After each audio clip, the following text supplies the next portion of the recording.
Welcome to the Bear Rumble Podcast, your home for everything BHP football. Each week, we dive into the greatest games, preview what's coming next, and share the stories that make Belton Honeypath Bears football special. From legendary coaches to unforgettable moments, this is where Bear Nation comes together. This is the Bear Rumble Podcast.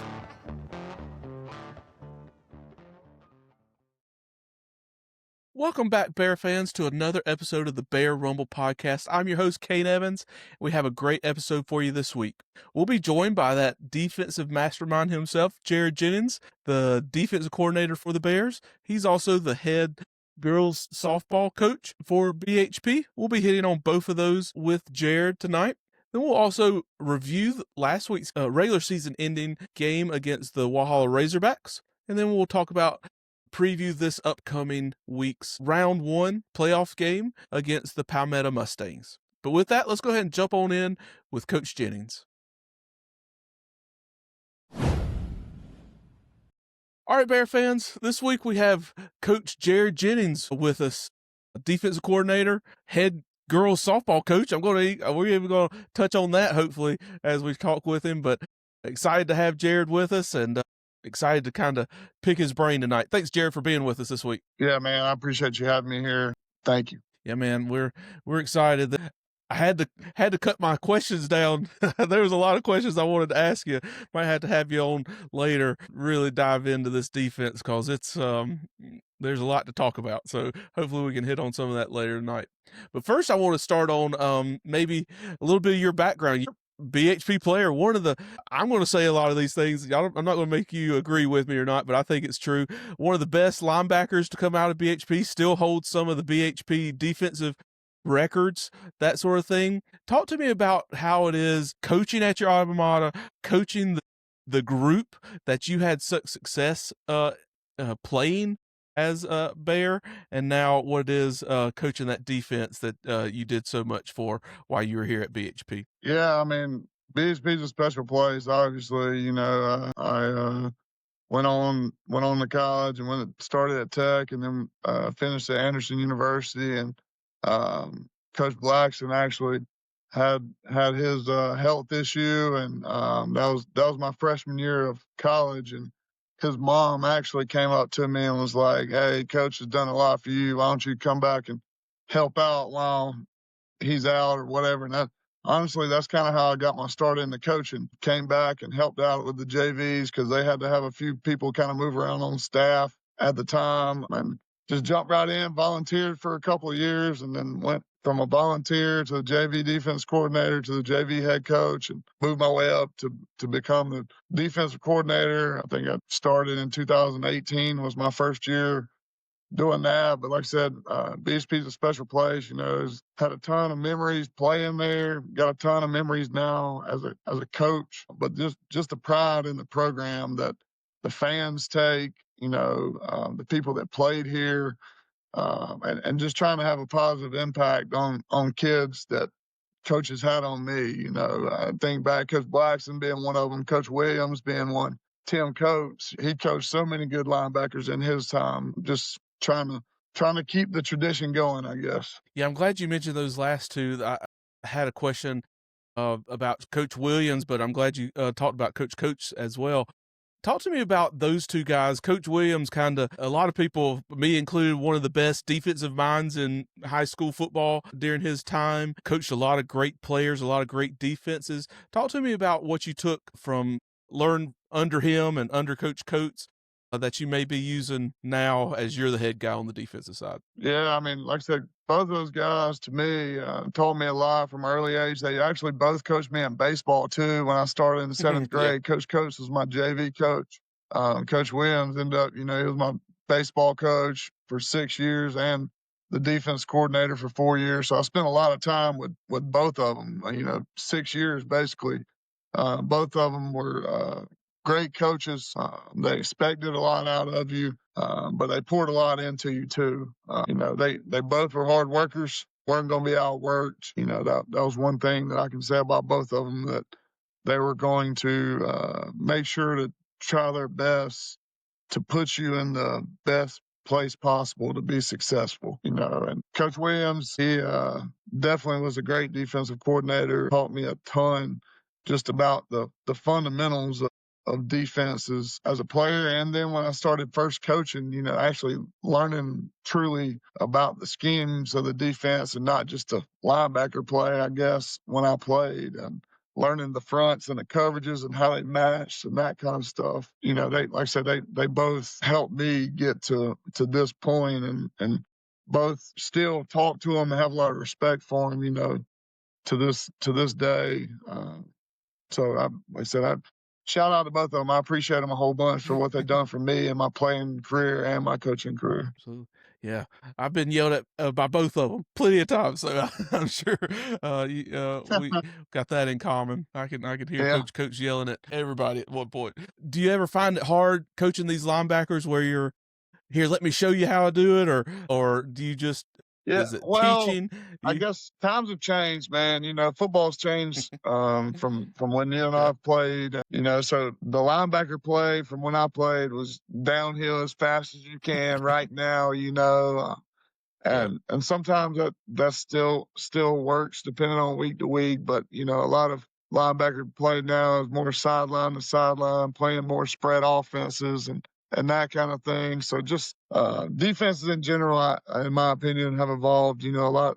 I remember being in school and you kind of lined up in the same maybe one or two calls all night for the most part, and you played ball. And today, just offenses have evolved, so defenses have too, and it's a little bit more complicated. In my opinion. Yeah, absolutely. That's one of the things. Maybe we get you back on talk about that evolution because you're one of the best at seeing the talent you have and molding your defense to that talent. I mean, go from 1 year having 4 down linemen and 3 down linemen to 5 linebackers or bringing in nickel the most time. It's just, I know you got to have all that in the playbook, but a lot of times some teams can't get that far into it. I know that much. Sorry, I jumped ahead. I was going to say, Coach Blackson gives us a great, like, summer, spring, you know, so, like, we're able to do some things, you know, and this week we work on maybe it's just nickel, or this week we work on just 3 down, and then we go to the Teal Hannah camp and we see a ton of different offenses. So it allows us to actually practice those against teams that we would use some of the schemes and stuff for. And so there's been a couple of games this year that we've actually pulled some things out of things that we did in the summer, or maybe that Teal Hannah camp that we didn't practice all week and maybe hadn't practiced in a month or so, but our kids still kind of remember it, draw it up on the whiteboard, give them a little quick refresher before we go back out there. So that's the way we do things in the summer, and stuff very structured, and it helps us in the fall. Yeah. That's great. I know a lot of places, um, they always talk about, oh, we were undefeated in our 7-on-7 and all that sort of thing. And those summer, especially going against those other offenses, maybe you don't see very often, or the athletes you may not see, being able to test out things because it's gonna come in handy later in the year. I think it's probably something great that you guys get to do, especially with, like you said, that Hannah camp when there's so many teams there and all that sort of that you get to go against. Let me jump over to the diamond for a minute, and then we'll get back to the football side. But you're also the head women's softball coach at BHP. Back-to-back state championship visits, won one of them. Talk to me a little bit about what continuing success over there on the softball side, and has that success, that high level success, changed you any on the football side? Yeah, I mean, coaching female athletes is different. So that's really made me think about coaching all types of kids. You know, to get the most out of an athlete, whether it be males or females, you kind of have to know something about them as a person. You know, what buttons can you push, and are they a kid that you can holler at and fuss at? Are they a kid that you always got to put your arm around? So I've learned that, especially with females, that you got to kind of know about them and build a relationship about them to know what are the right buttons to get the most out of them, and being able to carry that over into football has definitely helped me become a more well-rounded coach, I believe. You know, and At BHP, we've been very fortunate with talent on the softball field and the football field Mm-hmm. in the last 3 to 5 years, you know. So, but I do believe too that winning is a learned habit, and I think that Mm-hmm. our strength program does a great job. And the things like with football we do in the summer, we kind of do something in the winter with girls softball called grizzly training, and we get up in December and January and have 6 a.m. workouts, and it's Mm-hmm. really not like lifting weights workouts. It's just about somebody's going to be a winner and a loser in this drill today. And if you do win, that's great. And if you lose, how are you going to respond? Because it might not be the last drill of the day. You know, are you going to go over for the day, or are you going to find a way to win?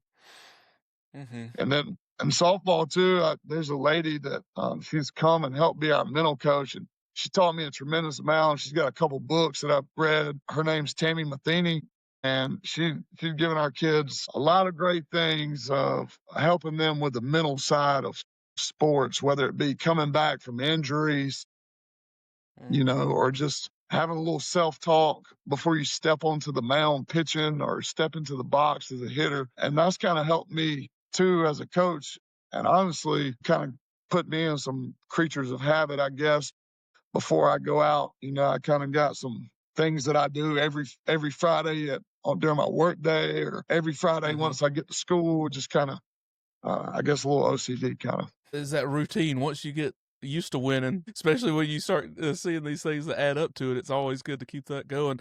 That's amazing. I think the mental side, softball, football, it's those individual matchups. I know football is that you have 11 guys out there at a time, but a lot of times it comes down to me beating another guy in front of me. And I think, like you said, that definitely can translate no matter what you're playing. So that's great to hear. Let's talk about that defense. Statistically, one of the most dominant defenses ever at BHP, 10 points per game this year, 22 turnovers, 6 defensive touchdowns, 3 shutouts. Those might not be the top ever, but in a day and age of offense and how easy it is for offenses to score, there has to be some kind of inflation number that we could bring, that we could translate it down to some of those teams that I played on, because 10 points today is like 4 back then. So what is that secret to success on that defensive side for you this year? Yeah, I mean, first of all, like everybody knows, it all starts with having some good players, and that always helps. But I think this year, you know, the buy-in of our kids to our style of football, they know that we want to be the most physical team on a weekly basis, and that don't, you know, Coach Blackson preaches that, but that goes for offense, that goes for defense, that goes for special teams. It's not one side of the ball. Every Friday night Mm-hmm. at the end of the game, we want to make sure that the other team, the opposing team, knew that they were in a battle, win, lose, or draw Mm-hmm. that night. Mm-hmm. So I think that's a big part. And 3 years ago, when this team started the region championship run, our D line had a freshman and 3 sophomores on it. And now, you know, we got a junior and 3 seniors up there, and those kids know what it takes to be physical. You know, they know what it takes to squeeze a down block. They know what it takes take the cross the center's face, a pick back block, you know, defeat a reach. Like on every Friday night, we have our defensive meetings, and I go in their meeting and let them know that they set the tone. If this defense is going to go, then it's going to be because those guys up front first. Because, you know, it's kind of like playing offense line. They make some plays sometimes, but they do a lot of things for those guys in the back end to make some plays too. Mm-hmm. So I always want them to know how important they are and this defense going. And then, you know, I think 5 of the kids on that defense 3 years ago are still starters today. So there's a lot of experience out there, and that allows us to do some Mm-hmm. things defensively. And it may just Mm-hmm. look different, but it's the same thing. So, Mm-hmm. you know, that helps tremendously. And then having guys like Takari at linebacker that can check us and get us in the right looks. And then Mm-hmm. Tajay over there that's been a 3-year starter, and he knows what look we want to be in or what secondary Mm-hmm. call, and he's most of the time to the boundary. So, you know, he don't need somebody hollering over there telling him what to do in his ear, or a coach screaming at him all night. You know, he's a coach Mm-hmm. out there, so he knows what coach wants before coach knows what he wants sometimes, you know. So, like I said, I think the experience that we have for one, and then just the talent, man. We got guys on our team that aren't always starters, that would be starters on a lot of teams that we play. Mm-hmm. Mm-hmm. So that's a big thing too. You know, we've been beat up a little bit recently. We've just had some Mm-hmm. guys on both sides of the ball hop in and haven't skipped a beat much on Mm-hmm. missing a starter here or there. So and it allows us to have fresh legs, rotating guys in and out, and hopefully that continues. Absolutely. Yeah. Let's talk about that linebacker group in particularly. We'll talk about overall, and then we'll talk about some of the individuals. What defines that BHP linebacker? Like we said, there's a history at that position. What does defines that linebacker group, and then what makes this group that you have now living up to that linebacker standard? Yeah, you know, I've been around BSP football for a long time. My brother played under Coach Painter in the late '90s, and they had some great linebackers back then too. Jeremiah Garrison being one of them. You know, going on to play ball at Carolina, and so you know, I've been around and got to watch a lot of good guys play. But I think that two things that really stood out is you never see a guy play linebacker that's any good that's not confident, and then Mm-hmm. they're going to be relentless playing the game. You know, they're going to fly to the football, and when they get there, they're going to have bad intentions. So, you know, and like I said, I think that goes back a long time. And even when I first started coaching, Eric and Kendall Joseph, man, those were two of the best to ever play together, in my opinion, at least at the same Mm-hmm. time.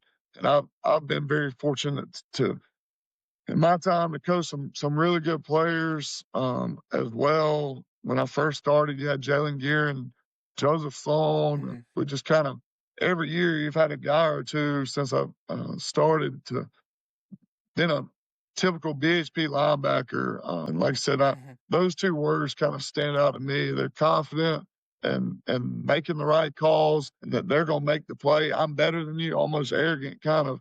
And then they're relentless, and they're going to get to the football with bad intentions.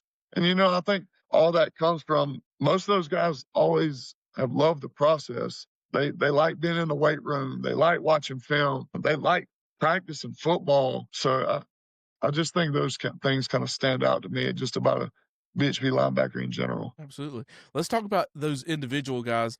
We talked about Jakari, North-South All-Star selection. I think 3-year starter.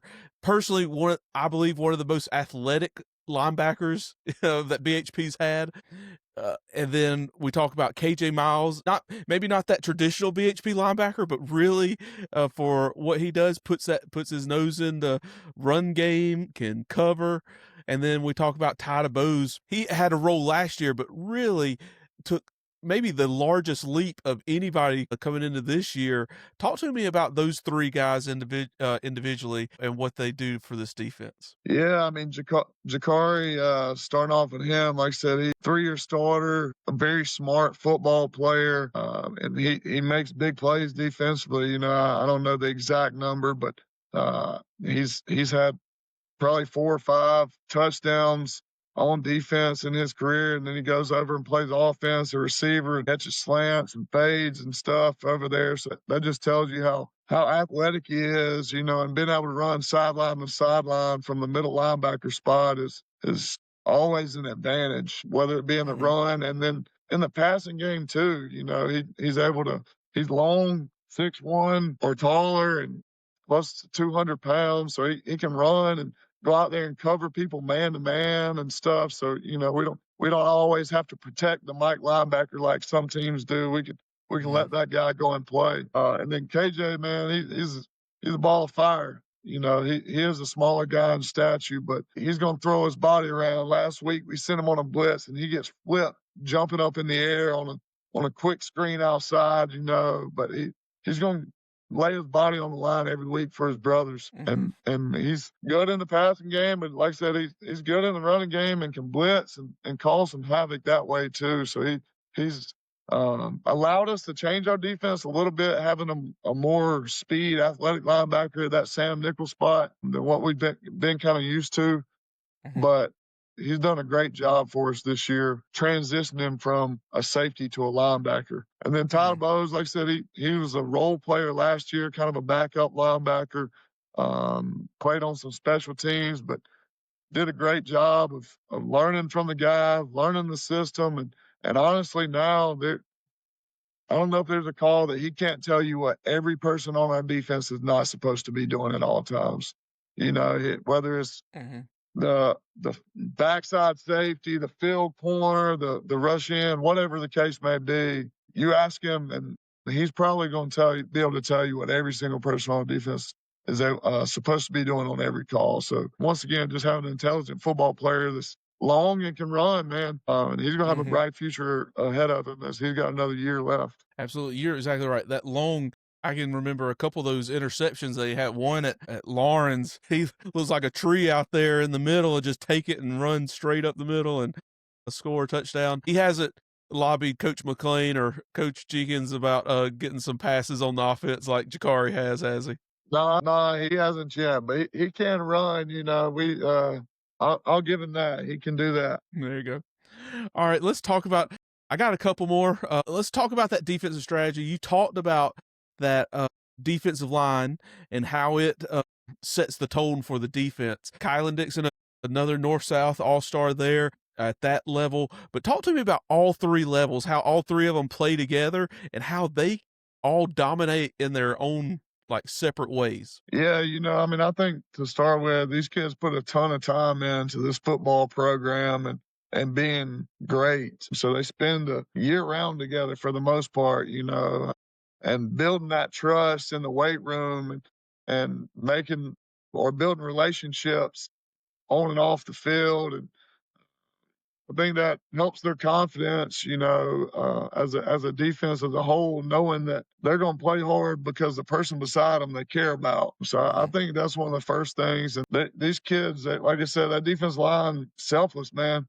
They could. There's a lot of Mhm. guys up there that could try to do a lot of selfless things to go make a play for themselves, and instead of fighting off a double team, or instead of wrong arming a block, and just doing their job and ain't always about them making the play, about somebody else. So I think that's a big thing. And, just the whole defense as a whole, knowing that we design some blitzes or plays, for certain people. And it might be that once again, you're probably going to get blocked on this play with this blocking scheme or whatever, but you know that your brother's going to make the play for you to make this thing work. I think that's for the most part, the defense as a whole is selfless. And then, like I said, they just build that trust and relationship together from honestly the time they walk in the building as eighth graders in that January up until now. There's a lot of seniors playing on both sides of the ball, but especially defensively. And a lot of them like played a lot of snaps together, man. And they care about each other a lot. And they want everybody to be successful. Absolutely. And I think that's a championship type of quality. Time together, I know just my experience playing, we had a lot of guys that played, we had few played all 4 years, started all 4 years, but also coming up together. It's not like we're, BHP is one of those destinations where we get transfers in. These guys have been Yeah. playing together their whole life and that sort of thing. So Friday night, it's the same as a Wednesday, a Thursday that they've been playing all throughout that as they came up. Let me switch over. We will have to spend a lot of time on this one, but this is kind of a personal question. So I'm at in the press box and I can kind of see the whole field as all at once. But sometimes I see you get a little animated on that sideline right before a play, certain downs, certain formations, kind of like you know exactly what's coming on that play, trying to get everybody's attention to do what they need to. One, is it film study? Is it instinct? Is it voice from the heavens? What's that?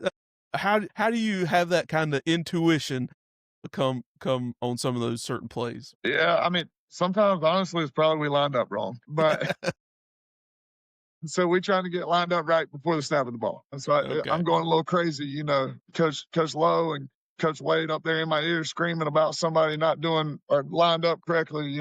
So sometimes it might be that, but sometimes just a little film study, there's certain situations, whether it be formation based or whether it be in the ball located on one hash or the other, or maybe a team likes to work to their sideline in certain situations, or they might have a certain tendency about wide receiver split or running back depth, something. So just trying to alert our kids and put them in the best situation. And sometimes we're able to get the right call, the one we want. We hope that's the case more than not. Like I said, some of that jumping around is good, and sometimes it's not so good. It's a little bit of both. The one I remember that comes to mind like perfectly, we were playing at Westside a couple years ago. I think it might have been the first offensive play of the game, and you had your cornerback playing pretty press coverage, and it seemed like you knew they were going to throw that wide receiver screen. If he took that step 1 second earlier, it might have been a pick six. He still made the play and everything, but Yeah. I remember you going pretty crazy on the sideline on that one. So, all right, this is our Well, last like I one, said, and then sometimes they tell you. yeah, there you go. You could have lied to me. You could have said it was all intuition. You just knew better. You could have went that way. Yeah, like I said, good players, man. Good players. There you go. All right, I got one last one, and then we'll go to a quick lightning round. We kind of finished with this one with everybody. Talk to me about those maybe memories or moments that you've had, either as a player or as a coach. What's some of those things that stuck in your mind being here at BHP? Yeah, I tried to write a couple of these things down just because there's been a lot of them. I kind of went back through some of them as a player and coach, but one as a player in 2010 was the first time I won a region championship in my playing career. I could think it was BHP the first time since 2006, maybe. And we beat Daniel that night, and they had Shaq Lawson, Deshaun Williams, sorry, Antonio Cannon that went Kentucky. I mean, C.J. Davidson went to Clemson. I mean, they had Division I guys all over the field, and went up there and ended up beating them in overtime that night. But just kind of crazy story. Tajay's dad, Dejan, played receiver and DB with me, and he scored a touchdown 5 different ways that night, and I'll never forget it. And he was definitely the MVP of the game that night. So that was a crazy story, kind of getting over the hump versus Daniel and him having a crazy game to win a region championship. And as a coach, there's been a lot of them, whether it be beating Daniel in 2018, my first year as a DC, nobody gave us a shot. Go up there and it's raining all night, and we just play our best football game of the year by far, and win a region championship. To last year, winning the Upper State Championship against a very talented MVP team, the year before, honestly, versus Daniel, it might have been the most people I've ever seen in high school football at a game that I've been a part of on both sides, man. Just a crazy football game that we were unfortunate we didn't make a couple more plays, but just still a memory that I'll never forget. How many people from our town were there, just how packed it was. People that had no connection to BHP or Daniel that showed up that night. But just going back to off the field, I love watching our kids come back. Kids just randomly sending you birthday texts or happy Father's Day texts, or just checking in for a life update. This past week, our school started a reading Clemson versus Carolina deal, and Jatias Gears up there on the screen, wishing or telling the kids to basically vote for Carolina in their reading log or whatever, So just amazing being able to see that kid, like I said, from time he was in middle school to now being in South Carolina. All the wins and losses are great things, and I love winning. I think that everybody does. If you're coaching, you love to win, but those also field moments mean a heck of a lot too. Yeah, absolutely. I want to just mention one, and that you mentioned the game, but one moment that stands out, especially at linebacker moment for BHP, is in that Daniel game. At the moment, if the game would have went the way we would have wanted, I would have maybe put that as the greatest play in BHP defensive history. That strip sack by Omari Jackson to get the ball back. Yeah. Just BHP needed something, got it, and what a huge play made. I think that's one of my best defensive memories, at least in the recent history. And it goes down there, I think, one of the best BHP plays of all time, offense or defense. You go back and watch that guy. We were talking about that just the other day, man. His senior film from the region championship game versus Wren to that Upper State Championship game, man, it's just unbelievable. He made 2 plays versus Clinton. They tried to run counter back-to-back plays. the game before that. He 2 tackles for loss back to back. You know, I think it was a 1-score game at the time. He was a heck of a player too. Like I said, good players make good coaches. Absolutely. Yeah, I would love to get you on again, talk about how hard it is to be a defense coach when you 1 week you play Clinton, who wants to line up and smash your face in, and then you go and play somebody like Oceanside or somebody like that who I don't even know if they have a running back sometimes. So, you know what I mean? So we might have to get you back on in the off season to talk about that sort of thing. Let's go to a quick lightning round. I got 5 quick ones for you, and then I'll let you jump out of here. So, do you have a favorite linebacker, NFL, college, of all time? I think mine growing up, I really didn't like him because he was a Miami guy, and I'm a Florida State fan, but Ray Lewis, man, was just a nasty guy. Flew around all over the field, and when he hit you, you knew it. And I love watching that guy play football and play with the amount of energy that he played with on Saturdays and Sundays growing up. Absolutely. Might need to see that dance one night from you. All I right. don't think What you'll see it fires you from up me. more? What fires you up more? A bad strike 3 called on the softball side, or miss holding penalty on the defensive side? I don't know. As you can tell, they both fire me up pretty good. You know, I know officials out. Yeah, those two. So the calls that don't go our way, I don't like them. It don't matter what sport I'm in, I guess. There we go. I understand that. All right. I see your AirPods on before the game. What's that hype song before the football game? Yeah, I don't guess I really have one, but right before the game, I go to some Lil Wayne. That's kind of my go-to artist before game time. I was expecting another. What's Coach Blackston? A little Kid Rock. Yeah, Kid Rock. Yeah. Yeah, there you go. All right, do you got a nickname for this defense? I don't know that it's for this defense in general, but since I kind of been there, we've called everything Red Rum. You know, that ain't something I guess we always post, but that's just something that like we've always kind of called from inside the building. So I guess that's what we'll go with. There you go. Couple to keep your eye out. We got the Bear Trap defense. I came up with a couple of them. The Navy Nightmare. And Bear Force 1. There we go. Keep those in your back pockets. All right. Last one. What's that one word that defines this Bear football defense? Yeah, I think, like I said earlier when we were talking, I think that the thing probably that the biggest thing that stands out is just physical.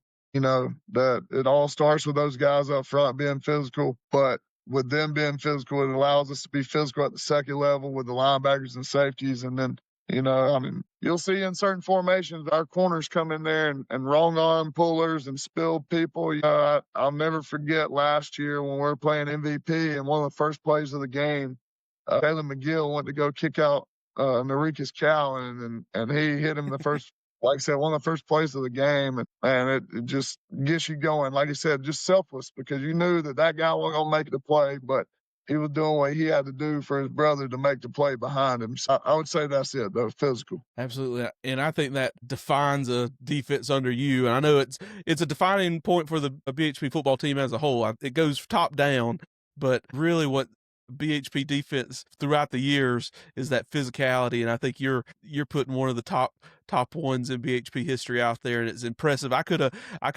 had a whole list of defensive stats that just blow your mind, especially in today's day and age. And it all I know you put it on your players, but the effort, the time, all the studying, all that you do put in it this is a testament to all your work and your staff's work on that defensive side of the ball. And we're so impressed. We're proud of you, and we just really excited to see what you guys can do the rest of the maybe 5 more games here. Yes, sir. And like you said, like you hit on it, man, the staff that we have on as a whole at BHP is unbelievable, but especially on the defensive side of the ball, man. Coach Rogers and Coach Wade get those big guys fired up and going, and then Coach Strick and Coach Lomax getting those guys in the right place in the secondary. Just everybody does their part, man. You know, guys know how to win over there, and they know what it takes to push the right buttons for their kids. Sunday meetings, you know, it may be a 5-6 hour meeting, and ain't nobody knocking on the door to try to get out there and leave. They're doing whatever it takes to make sure our kids are ready to go on Friday night. And like I said, that's what it all boils down to. We all like winning, but at the end of the day, it's about putting these kids in the right position for them to go put on a show on Friday nights. Absolutely. And a show they have been putting on so far, and we're excited for it the rest of the year. Jared, thank you so much for being with us this week. We're excited to see you the rest of the week. We'll see you this Friday, but I got to get you, give me your best. How about them Bears before I let you go? Yes, sir. How about them Bears? Thanks, Jared. We'll see you Friday. All right, Bear fans, let's talk about that regular season ending matchup against the Walhalla Razorbacks last week. BHP traveled to Walhalla to end the regular season. BHP entered the game 9-0, while Walhalla entered the game 2-7. Both teams already wrapped up their postseason seeding, as the Bears had already wrapped up the region championship the week before, and Walhalla, with the win over West Oak, wrapped up the 4th seed out of Region 1. So with that, not much at stake last Friday night other than the Bears' undefeated season, but I think that was enough for the Bears to put one of their top games together against the Razorbacks. BHP would open up fast. They would force a 3-and-out by Walhalla, and then on the first offensive play of the night for the Bears, Noah Thomas would connect with Tajay Watson-Martin for a 47-yard touchdown. The BHP was very explosive all night long, and the long touchdowns would not stop for the Bears. But with that, BHP saw something on the next kickoff where they would kick an onside kick. They would actually recover their onside kick. Benji Ward actually recovered his own onside kick, and the Bears would take over at the midfield stripe. Second offensive play of the night for the Bears, MJ Earl would take it 50 yards for a touchdown and put the Bears up 14-0. But with that, BHP would then kick off to Walhalla, would force another punt, and then at that point, they would punt to Tajay Watson-Martin, who would take it back for 58 yards for a touchdown. By the end of the halfway through the first quarter, Tajay would already count for 3 offensive touchdowns for the Bears. He'd have 2 receiving, and then the 63-yard punt return for touchdown. And that was with just under 6 minutes left in that first quarter. The Bears would go on to a 28-0 lead in that first quarter. Slow down a little bit in that second quarter. Penalties, long drive by Walhalla. Walhalla would keep that BHP defense out on the field a while. Both teams would score 7 in that second quarter to make the halftime total be 35-7 in favor of BHP. But with that, after halftime, it was once again all BHP. BHP would score 27 unanswered points in that second half. Couple touchdowns. Jaden Glenn would get his second touchdown of the night in that third quarter, and then BHP would just strangle that Walhalla offense, only allowing 35 total yards in that second half. Offensively, led for the Bears, MJ Earl led the Bears rushing for the night. He had 5 rushes for 105 yards and 1 TD. Along with him, Noah Thomas had 1 rush for 3 yards. Malachi Hester had 6 rushes for 44 yards and a TD. Ajir Ware had 3 rushes for 14 yards and a TD. Malachi Bowler had a rush for 6 yards, and Cam Robinson had 3 rushes for 23 yards. Passing on the night, Noah Thomas connected on 12 of his 18 passes for 235 passing yards and 4 TDs. Malachi Bowler hit his 1 attempt for 32 yards, which went for a TD as well. Receiving for the Bears, the leader, Tajay Watson-Martin, had 3 receptions for 116 yards and 2 TDs. KJ Miles had 1 reception for 12 yards. Evan Gaines had 2 receptions for 31 yards and a TD. Jagus Paul had a reception for 12 yards. Turner had a reception for 9 yards. And Jaden Glenn had 4 receptions for 64 yards and 2 TDs. Punt returns, Tajay Watson-Martin had the 1 return for 63 yards and a TD. Malachi Bowler had a return for 36 yards and a great return there. No kickoff returns. And then other special team performances. Benji Ward was 8 for 9 with his PAT attempts, and he had 8 kickoffs for an average of 44.4 yards per kick. while James Johnson had 2 kickoffs for 38-yard average. Defensively for the Bears, Jakari Anderson led the night for BHP, had 3 total tackles, a hurry, a tackle for loss, a caused fumble, and a pass breakup. Another one of those stat stuffer nights. That was Jakari's 15th hurry on the year. Just really impressive what he's been able to do at that linebacker position, pressuring quarterbacks. Then we had Tajay Watson-Martin with the INT, a tackle, and that punt return for a touchdown. And then Kylan Dixon had 3 tackles for loss and a hurry on the night as well for the Bears. Kanaza Bryant had 2 tackles for losses, and then Ty DeBose had 3 total tackles on the night for the Bears, led the Bears with 3 solo tackles there for BHP on the night.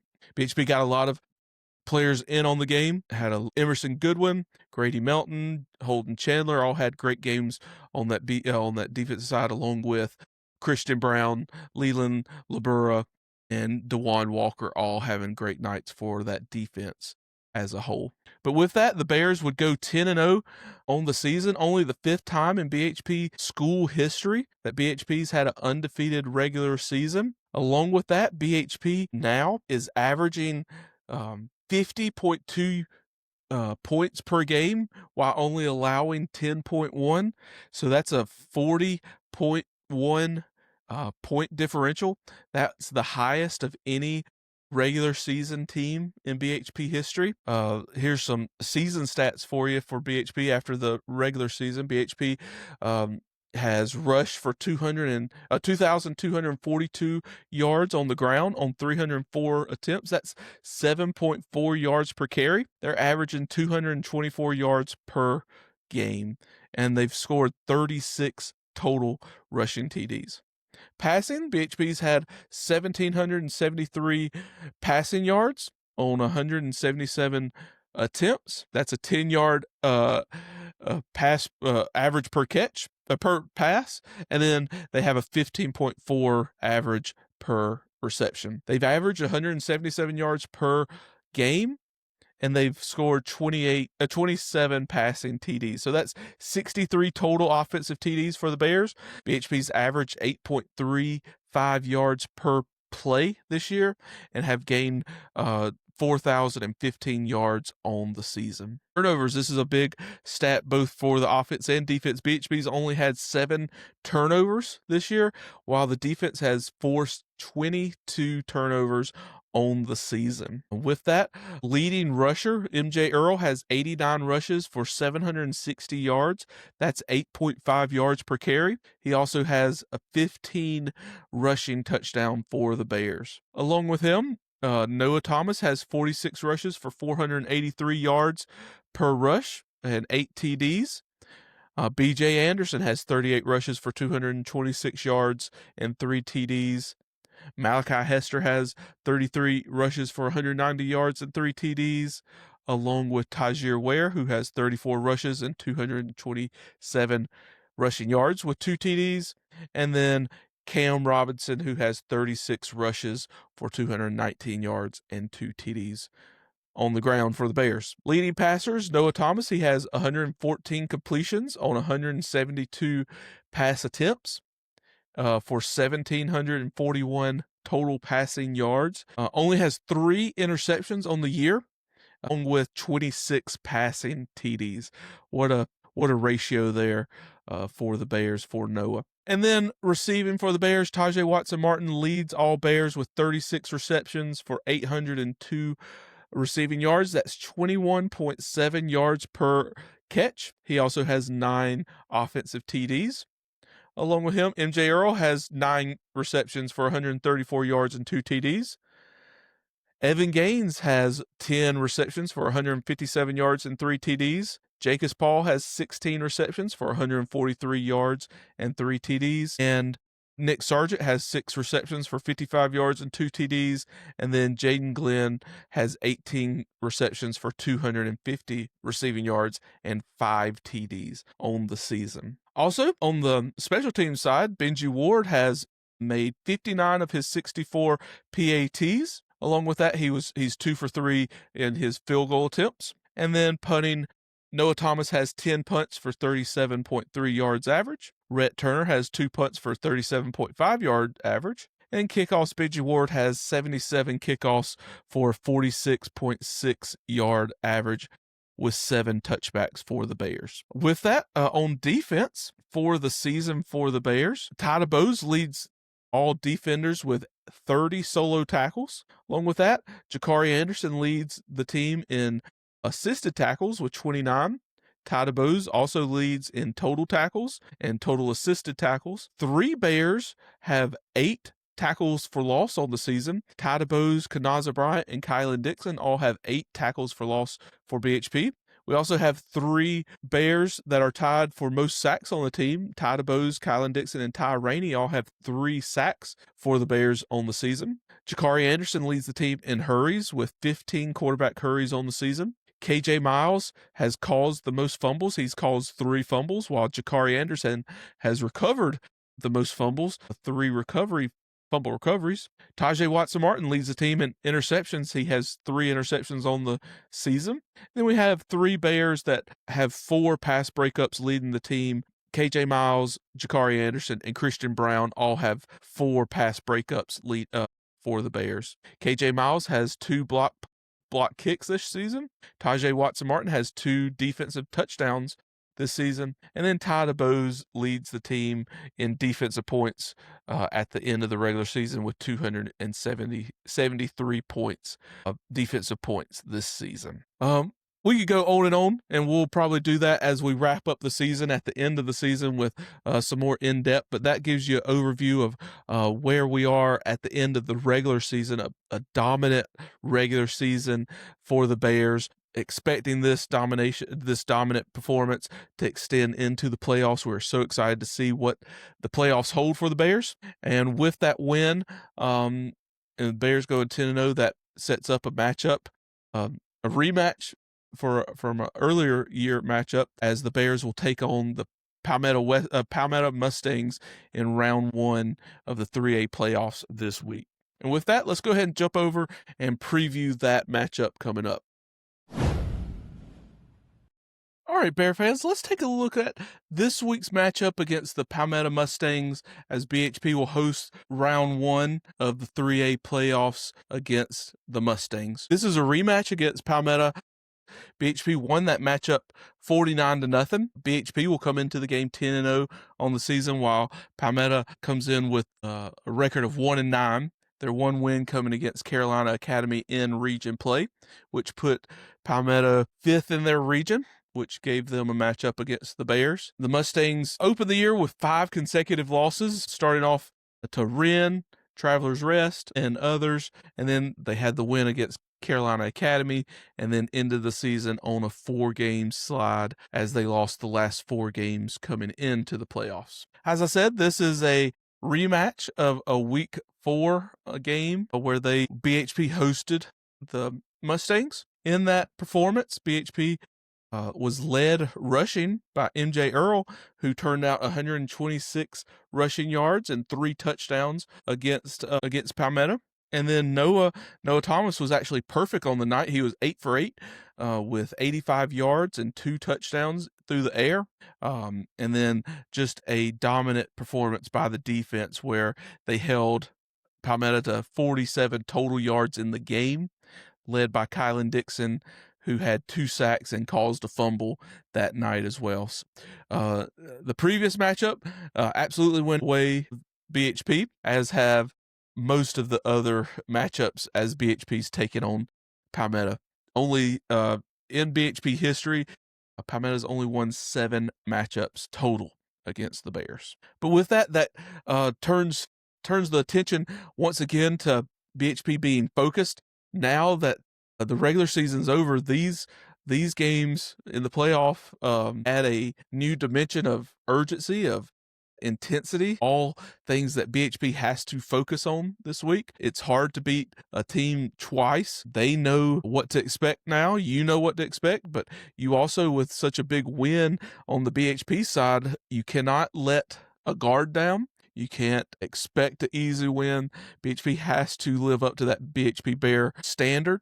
They have to play with that high intensity no matter what round, what opponent they will be playing. But with that, we'll do our 5 quick stats, and then I'll pull up the upper state playoff bracket, and we'll talk about what may come down the line for the Bears. But with that, here's 5 quick stats to kind of get you ready for the matchup against Palmetto. BHP is actually 53-7 all time and 16-0 under Coach Blackson against Palmetto.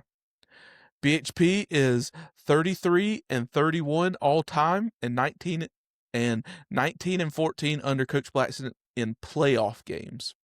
But with that, BHP is also 10-4 under Coach Blackson in round 1 playoff games. Noah's performance against Walhalla pushed him over 5,000 career passing yards for Noah's career. He currently sits at 5,126 career passing yards for the Bears. Along with that, one note that we've kind of mentioned throughout the year, BHP's actually forced a turnover in every single game this season. One of the things that really stands out from that BHP defense is, one, the physicality that Coach Jennings talked about, but also their being opportunistic, where they're able to force turnovers in timely fashions and able to recover and capitalize on a lot of those turnovers. And we'll see if that can continue as the Bears move on. So with that, let's go ahead and jump over and look at our the 3A playoff bracket. I'm going to jump in over here, bring up my Excel.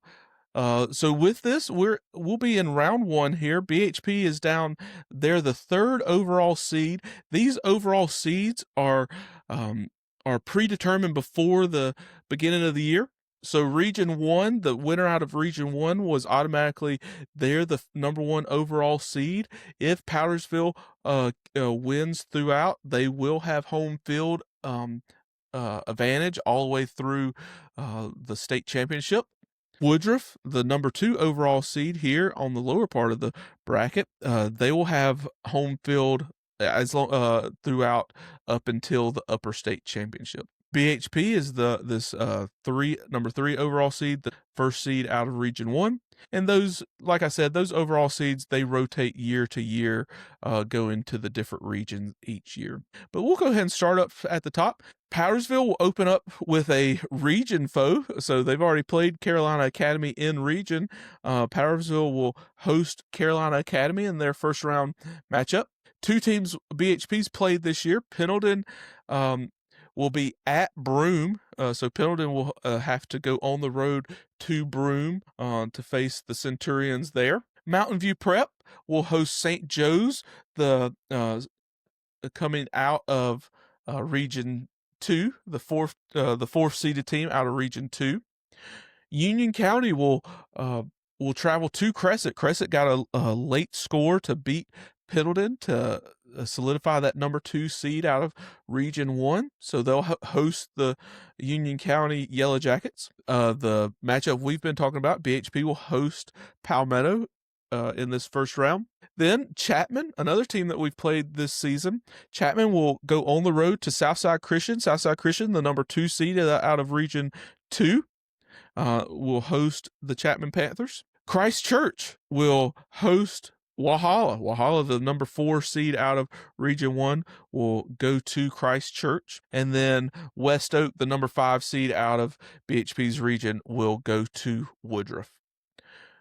So with that, we could see, we'll review these each week, but with that, the BHP will have this first round home game.